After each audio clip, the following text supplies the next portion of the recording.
Hello students, welcome to my channel study point. आज हम discuss करेंगे क्लास 7th का सब्जेक्ट साइंस का फर्स्ट चैप्टर है न्यूट्रिशन इन प्लांट्स। प्लांट्स में न्यूट्रिशन कैसे होता है, न्यूट्रिशन का क्या प्रोसेस है, इस चैप्टर में हम ये समझेंगे। तो चलिए स्टार्ट करते हैं अपना first chapter nutrition in plants. In class 6 you learned that food is essential for all living organism। Class 6 में हम पढ़ चुके हैं कि जो फूड है वो सभी लिविंग ऑर्गेनिज्म के लिए बहुत अधिक इसेंशियल है, बहुत अधिक आवश्यक है, क्योंकि फूड पर ही सब डिपेंड करते हैं। यदि फूड नहीं लेंगे तो हम जीवित नहीं रह पाएंगे। तो लिविंग ऑर्गेनिज्म होता है बेटा सभी पेड़ पौधे, जीव जंतु जो सभी सांस लेते हैं वो सभी लिविंग ऑर्गेनिज्म के अंदर आते हैं। You also learn that carbohydrates, proteins, fats, vitamins and minerals R component of food.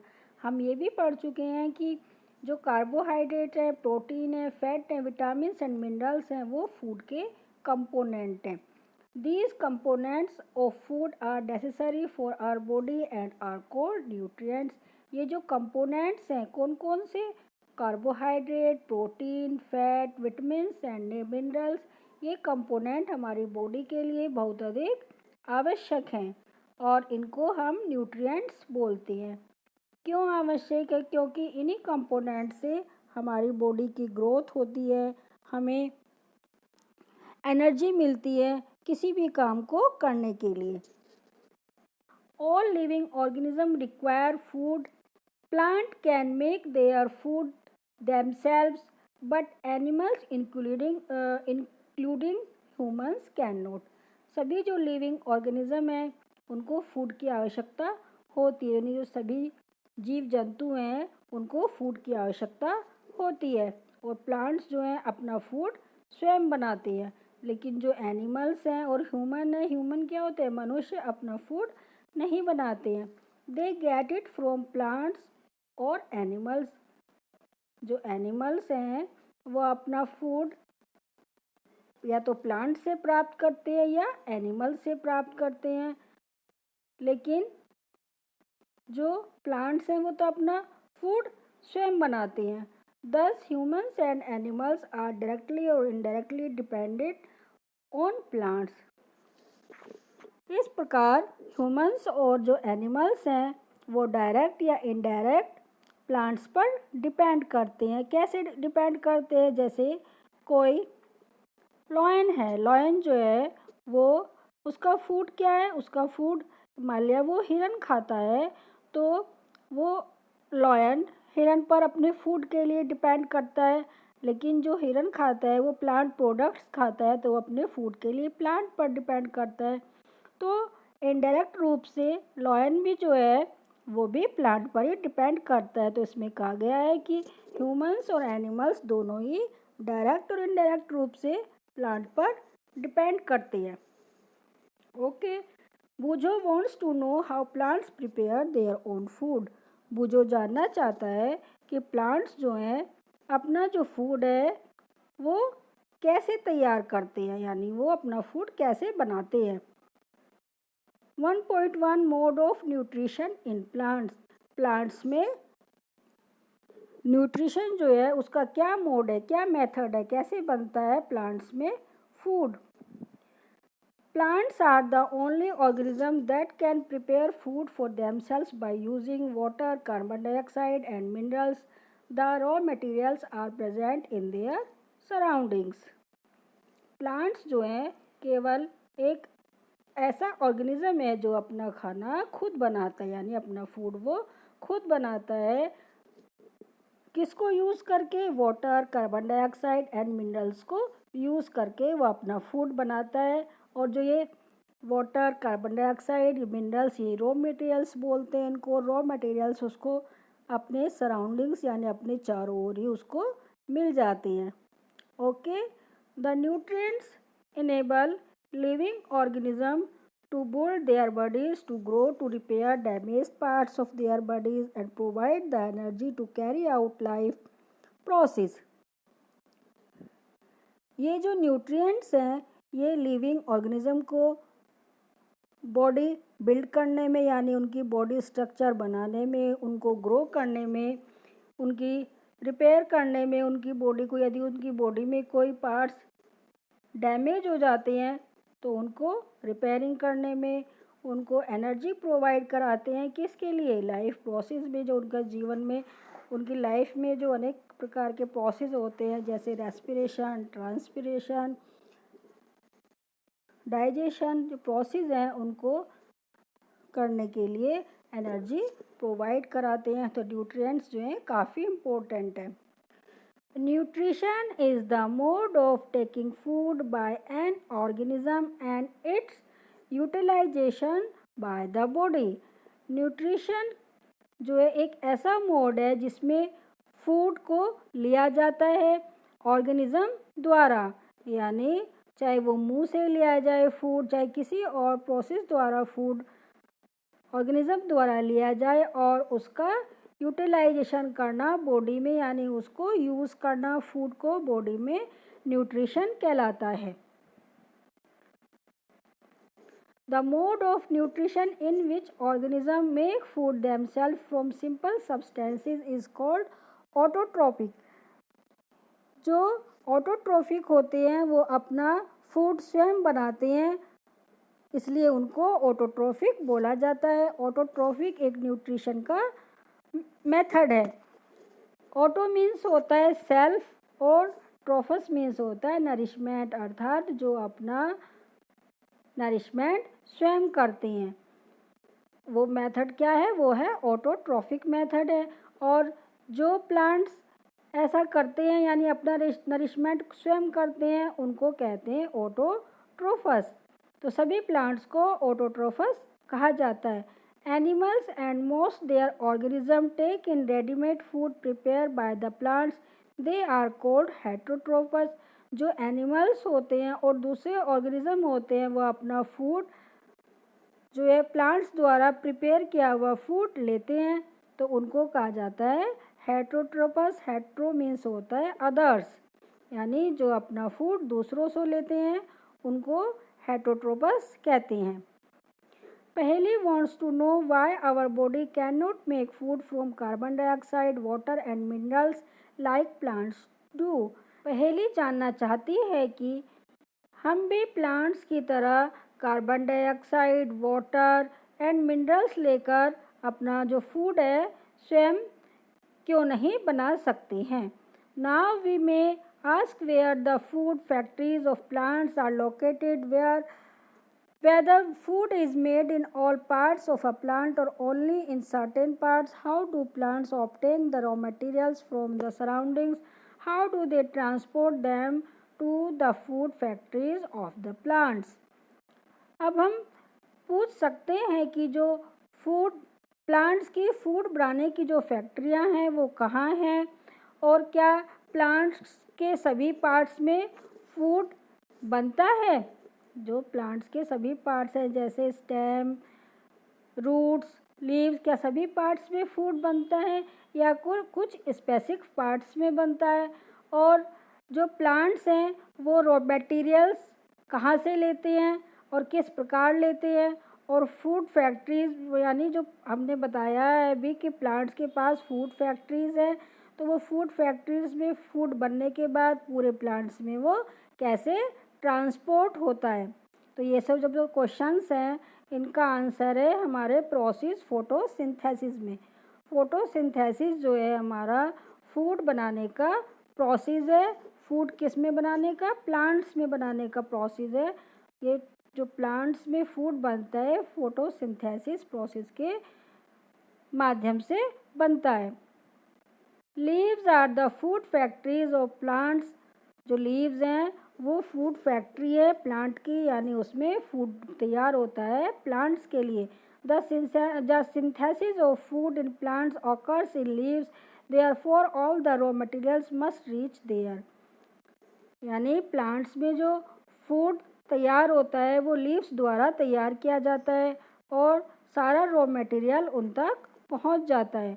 Water and minerals present in the soil, वो जो वाटर यूज़ करते हैं और मिनरल्स यूज़ करते हैं वो सॉइल में यानी मिट्टी में हमारा प्रेजेंट रहता है। रूट्स इनको एब्जॉर्ब कर लेती हैं और ट्रांसपोर्ट कर देती हैं लीव्स में।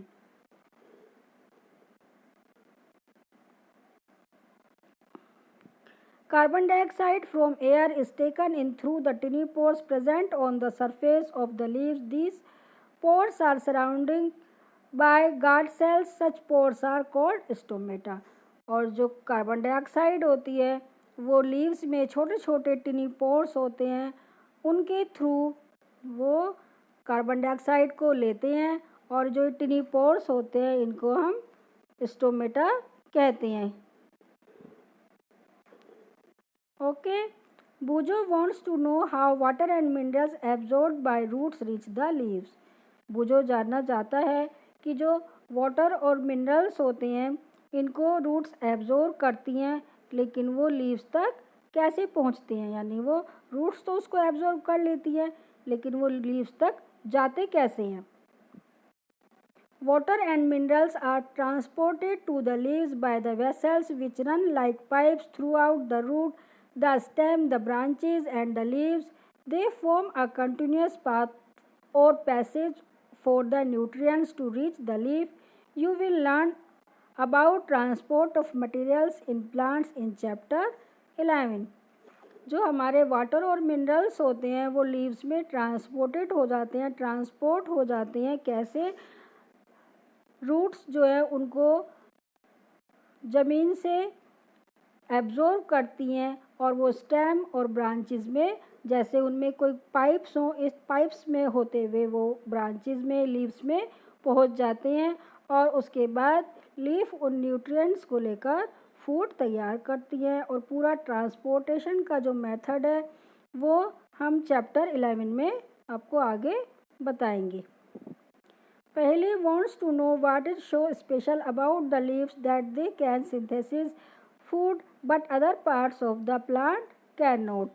पहली जानना चाहती है कि पत्तियों के अंदर क्या स्पेशल है कि वो फूड तैयार करती हैं, लेकिन जो है प्लांट्स के दूसरे जो अदर पार्ट्स हैं वो फूड तैयार नहीं करते हैं। The leaves have a green pigment called chlorophyll. The leaves have a green pigment called chlorophyll. It helps leaves to capture the energy of the sunlight. This energy is used to synthesize food from carbon dioxide and water. Since the synthesis of food occurs in the presence of sunlight, it is called photosynthesis. So we find that chlorophyll, sunlight, carbon dioxide and water are necessary to carry out the process of photosynthesis. It is an acute process on the earth. The solar energy is captured by the leaves and stored in the plant in the form of food. The sun is ultimate source of the energy for all living organism. ये photosynthesis का पूरा process है बेटा। Photosynthesis के process को हम diagram के through समझते हैं। डायग्राम में हमें एक प्लांट शो किया गया है जिसमें नीचे रूट्स हैं, लीव्स और फ्लावर है। रूट्स जो हैं वो सॉइल से वाटर एंड मिनरल्स एब्जॉर्ब करती हैं और लीव्स में एक क्लोरोफिल प्रेजेंट होता है जो ग्रीन कलर का पिगमेंट होता है। ये सोलर एनर्जी को एब्जॉर्ब करता है, सोलर एनर्जी को ये एब्जॉर्ब करता है। और लीव्स में टिनी पोर्स होते हैं छोटे छोटे, जिनको हम स्टोमेटा बोलते हैं। इनके थ्रू ही वो लीव्स कार्बन डाइऑक्साइड लेते हैं सॉइल से, वाटर एंड मिनरल्स, सन से सोलर एनर्जी और एटमॉस्फेयर से कार्बन डाइऑक्साइड लीव्स लेती हैं और इसके बाद ये अपना फूड प्रिपेयर करती है। फूड प्रिपेयर करने के बाद वो ऑक्सीजन रिलीज़ करती हैं और स्टार्च बनता है। फूड प्रिपेयर होने के बाद स्टार्च बनता है और एटमॉस्फेयर में वो ऑक्सीजन रिलीज़ करती हैं। देखिए ये इसकी इक्वेशन है, carbon dioxide plus water, sunlight और क्लोरोफिल की प्रेजेंस में हमारा क्या प्रिपेयर होता है, कार्बोहाइड्रेट यानी फूड प्रिपेयर होता है और ऑक्सीजन हमारे एटमॉस्फेयर में रिलीज़ हो जाती है। During the process, oxygen is released. The carbohydrates ultimately get converted into starch. The presence of starch in leaves indicates the occurrence of photosynthesis. The starch is also a carbohydrate. जो photosynthesis का process है इसमें oxygen release होती है और carbohydrate food के रूप में बनता है।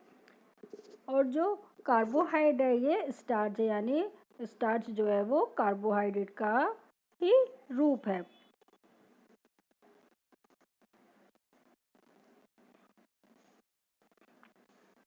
देखिए बेटा, ये ब्लू ब्लॉक्स में हमें इम्पोर्टेंट इंफॉर्मेशन दी गई है, इसको देखते हैं।